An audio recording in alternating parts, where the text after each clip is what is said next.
Welcome to I Take Your Point with your hosts, John and Lynn. In this clip, we're digging into RFK Jr.'s leadership at the Health and Human Services and why his decisions around vaccines could put marginalized communities at risk. We talk about the history that makes Black people hesitant about medicine, my own experience navigating vaccines as a parent, and why this moment matters for everyone. Stick around to the end to hear John's take and meet me in the comments to keep the conversation going. There are a couple of things that jumped out to me this week, Ms. Lynn, and I want to get your take on them. One is you have Robert F. Kennedy Jr., who is the head of Health and Human Services. I think anyone who has watched this man over the course of the last couple of years understands that he is out there in terms of his thought process.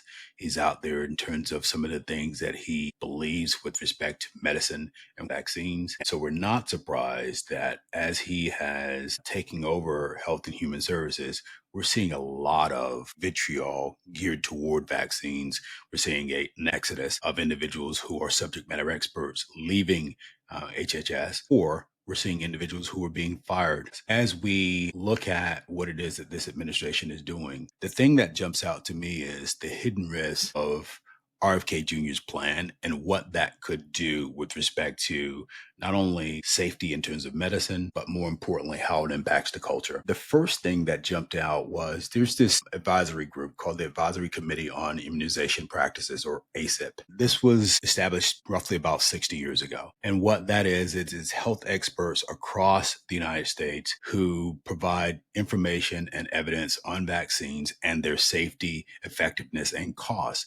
And they give unbiased recommendations to the CDC. Mr. Kennedy essentially dismissed all the health experts that were on that committee, and he then replaced them with wackos and crazies that were against vaccines or who had these outlandish views in terms of medicine. The second thing that he did was, with respect to CDC, is he has in some ways neutered the experts who were running CDC. We've seen an exit of the CDC director. We've seen individuals who were high up on the CDC who were trusted experts leave. We've seen individuals be confused about some of the vaccine mandates that are coming down. Mr. Kennedy has indicated that even the COVID vaccine was going to be revisited in terms of whether or not it's going to be necessary for individuals to have that. So there's been this angst and consternation and confusion that has existed during the entire reign of him as the Health and Human Services Secretary. What say you about Mr. Kennedy and some of the things that you've witnessed him do? I just think that, and I think I've talked about this before, that it is dangerous, some of the things that he is saying in terms of protecting students, protecting marginalized communities, and in some ways kind of feeding into this narrative or this fear that a lot of communities have. I remember back with COVID, there was correlation in thought process to the Tuskegee studies. And so was it targeted towards Black people? Should we be getting this vaccine? One of the things that you and I have talked about, and I'm still trying to really understand the why. Like, why would you want to have this mandate or this narrative where you shouldn't get vaccines? There's always a reason why people have a belief. So if you think about getting a vaccine, we want to prevent disease, we want to prevent this widespread whatever, but there is this concerted effort that some people don't want the vaccine. Why? You and I have had discussions about vaccines and the COVID vaccine specifically. I won't put words in your mouth in terms of some of the angst and consternation that you had with aspects of it. I will address the Tuskegee incident. Black folk traditionally have taken the approach that sometimes when some things are developed for the masses, we can be seen as a guinea pig. And the Tuskegee experiment was one of those where you had, for those that are not familiar with it, you had a subset of Black men that were infected with syphilis to see. And for years, decades even, these individuals were used as guinea pigs to see what would happen with respect to having this disease when there was a cure for the disease at the ready, and that cure was not given to the individuals who were experimented on. So Black people traditionally have this love-hate relationship with medicine and with respect to clinical trials and with respect to new solutions that are coming down the pike. Now, to the degree that what we see now in medicine is when we see studies with respect to vaccinations or with respect to new treatments that are coming out, what we have is an underrepresentation of Black folk with respect to those studies. And so you'll have other cultures that are represented. You'll have Black folk that are not represented sometimes. And so we don't have an idea in some cases how that disease that the medicine is trying to stop is going to be impacted if we had participated in some of these trial studies. And so we're seeing that in modern day. I do take your point on the fact that there is always a why in terms of when something is being pushed for individuals to take. With COVID, though, I think because it was such a worldwide phenomenon and it wasn't just Black folk and Americans that were being impacted, it was other countries that were all hands on deck to develop a vaccine to be able to eradicate a disease that was killing millions. I think that's different, and that should cause us to not be as concerned about the ramifications of a vaccine. I take your point on that. It wasn't just Tuskegee. You can think about some of the things that were happening in the different wars and how they were testing different chemical reactions or chemical weapons. And unfortunately, Black people were tested on because there's this narrative that we have a different reaction to pain or we react differently. So it wasn't just that one isolated incident. There were several incidents that people can go back to. Now, one thing that you can say about me, and I readily admit this, is that I'm not a traditional medicine taker. I just don't. If I have a headache, then I will look for alternatives than taking a Tylenol or an Excedrin or whatever. I just typically don't take medicine. It was really hard for me to, even think about putting my son on medicine. Traditionally don't. And I am also a questioner of things. I'm not a conspiracy theorist. I'm not an anti-vaxxer. I'm not any of those things. But I do ask a lot of questions because I'm not just one person that says, oh, I have a pain. I go to the doctor, which I rarely do. I know that it's bad too. And they were like, take this pill. Well, what does this pill do? So I ask a lot of questions because I want to know the throughput. I don't know what these long-term effects are. So I'm not putting or introducing some man-made chemical into my body unless I can have more information. And I am not the type of person that will traditionally look at one headline or talk to one person or one group of people and then make my decision. I will talk to people that are against it, people that are for it, and then try and come up with my own opinion. I'm just not I don't follow like that. I've never done that in my life, and I'm definitely not going to do it with introducing any man-made anything into my body. Well, let me ask you this. You brush your teeth, correct? And you brush your teeth with toothpaste. And that toothpaste contains fluoride. Mm-hmm. Okay. You're introducing fluoride in terms of your How long body. has fluoride been around, John? Before I was born. But so was the vaccines with respect to eradication of polio, with measles and things of that sort. All of those things were before you were born. So, right. And so I will tell you this. And so I don't know if I mentioned this before, but I did struggle with getting my second son vaccinated. I did struggle with that because my older son was diagnosed with autism. And so there was this whole thing that there was this correlation between vaccines and autism. And as a new parent that was involved and very deliberate and intentional about being a parent, I was obviously concerned. I was very scared. There was also a lot of guilt, right? He had his vaccines and then he was diagnosed with autism. And you, as a parent, you have a lot of emotions that go through and you're like, did I do something? So this is something that you and I have talked about. I'm just going to go ahead and say it. The boys are 15 months apart. And it's because I did hear the doctor say if you were nursing, you couldn't get pregnant again. I mean, I did hear that. They came really quickly. So when the second was born and we had to get his vaccines, I was scared. I was scared that I had done something or introduced something to the oldest one that could be preventable with the second one.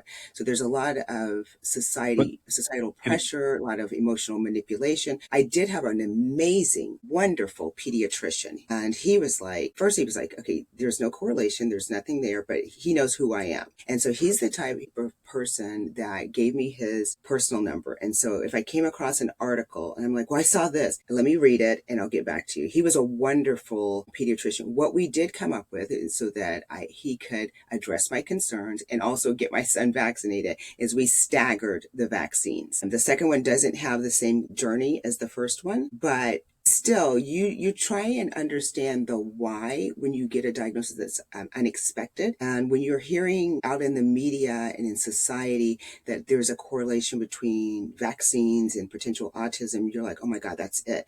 And so you make strategic decisions based on that. Like I said, there's a lot of emotional manipulation, especially in the entire field of autism. We're not going to get into it, but that's a financial racket, in my opinion. People in those fields will exploit the feelings of parents, and so you go down this whole journey. Anyway, long story, long story short is that I was concerned about the vaccines. Even though the vaccines had been out for years, decades before I was born, I took the vaccines. I didn't have a problem.